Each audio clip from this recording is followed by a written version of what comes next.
Есть музыкальные новости из Финляндии. Там у нас, кажется, появляется новое поколение татарских музыкантов, певцов. Расскажи про старое поколение. Вот старым поколением считается Денис Батридин.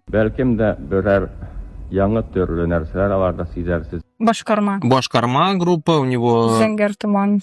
Да, Башкарма.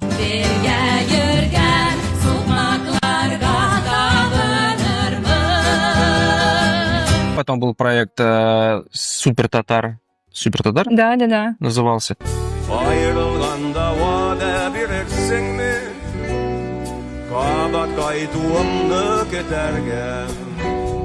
В общем, там много проектов у Дениса Батридина. Потом была певица Жамиля.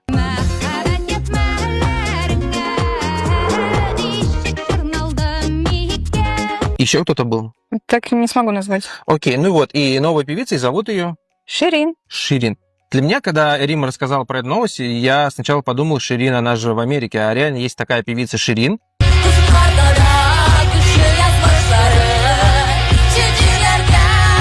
Аланси, она из Казани, и вот если вы сейчас наберете в поисковике песни Ями Music Band, они записаны голосом Ширин. Она была одной из солисток.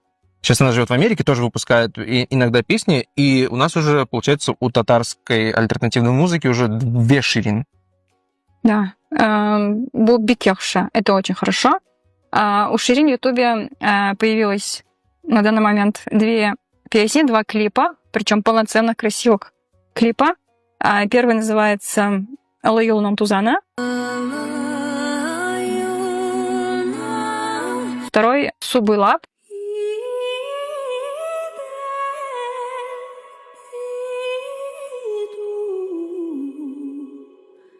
Ширин не одна, они вместе с Ильдаром Вафиным это все делают. Как пишет интернет.